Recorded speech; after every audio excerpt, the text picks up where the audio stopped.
जो लोग अल्लाह पर और आखिरत पर ईमान रखते हैं वो मस्जिदों को आबाद रखें और किसी से नहीं डरना, मस्जिद को आबाद रखिए, आपका बहुत सा बड़ा काम हो जाएंगे इंशाअल्लाह। आज के मौजूदा गर्मा गर्मी में तमाम सियासी जमातें तारीख़ को भुला रही हैं और एक मनसूबाबंद तरीक़े से तारीख़ को मस करके पेश कर रहे हैं। सच्चाई ये है कि 500 साल तक मुसलमान वहाँ पर उस मस्जिद में नमाज़ें अदा की और जब जीबी पंत वज़ीर आला या मुख्यमंत्री थे उस ज़माने में रात के अंधेरे में वहाँ पर मूर्तियाँ रखी गई। तो क़ानून ये कहता है 145 CRPC कि अगर मैं किसी के घर में जाए कब्ज़ा कर लिया तो आप उसको बंद करके निकाल देते। वो नहीं किया जीबी पंत ने। फिर वहाँ एक उस ज़माने में एक डिस्ट्रिक्ट मजिस्ट्रेट होते थे, उनका नाम था नायर साहब ने मस्जिद को बंद कर दिया, मुसलमानों को आने से रोक दिया और फिर वही नायर साहब 1950s में जनसंघ के MP बने लोकसभा में। फिर ये सिलसिला चलता गया, मुसलमान तो महरूम हो गए इबादत से। 1986 में उस जंगली रमी हा एक ट्रस्टेड गेम आहे आणि सगळ्यात महत्त्वाचं म्हणजे तुम्ही जितके पैसे जिंकाल ते लगेच तुमच्या बँक अकाउंट मध्ये। उस जमाने में बगैर मुसलमानों को सुने एक 26 पेज का ऑर्डर कोर्ट ने दे दिया। उस जमाने में कंप्यूटर नहीं था, 5-6 मिनट की सुनवाई में 26 पेज का ऑर्डर दे दिए। तो यानी पहले से टाइप शुदा ऑर्डर था। और जज साहब अपनी किताब में लिख रहे कि मैं ये फैसला इसलिए दिया क्योंकि मेरे को ऊपर से इशारा हुआ।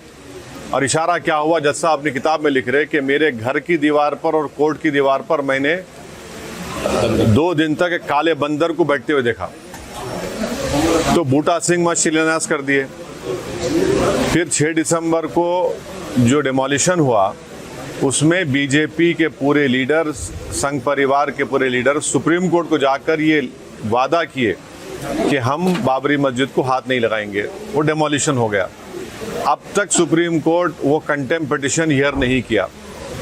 फिर सुप्रीम कोर्ट में टाइटल सूट का जजमेंट आया और टाइटल सूट के जजमेंट में सुप्रीम कोर्ट ने कहा कि फेथ की बुनियाद पर हम वहाँ पर मंदिर के जो डिमांड कर उनको देंगे। तो हम मुसलमानों का झगड़ा जो ये था ये टाइटल का झगड़ा था।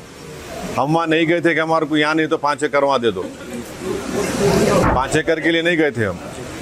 तो ये फेथ की बुनियाद पर जब फैसला आया तो मैंने उस वक्त भी कहा, आज भी कह रहा हूँ कि वो जजमेंट के बाद ही बीजेपी और संघ परिवार के हौसले बहुत बुलंद हो गए। और मैंने जिस खदशे का इजहार किया था वो आज बदबख्ती से सच साबित हो रहा है। आज आप देख रहे हैं कि कई पुराने इश्यूज खुल रहे हैं। तो जैसा कि सुनिए, सुप्रीम कोर्ट का एक साबिका रिटायर्ड चीफ जस्टिस ने अंग्रेजी में कहा था कि supreme court is supreme but not infallible. तो आज हम वही देख रहे हैं। और अफसोस ये है कि कोई 6 दिसंबर की बात नहीं करता, कोई जीबी पंत की बात नहीं करता, कोई डिसेस की बात नहीं करता।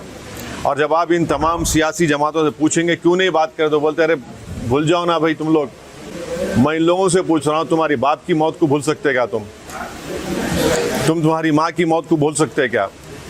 आप एक सिस्टमेटिक तरीके से इस मस्जिद को छीन लिए और कई इश्यूज पैदा हो गए। अब एक सिटिंग चीफ मिनिस्टर महाराष्ट्र का बोल रहा है कि हाजी मलंग दरगाह को मैं तब्दील कर दूंगा। सुनेरी मस्जिद दिल्ली का क्या किस्सा है बताइए आप।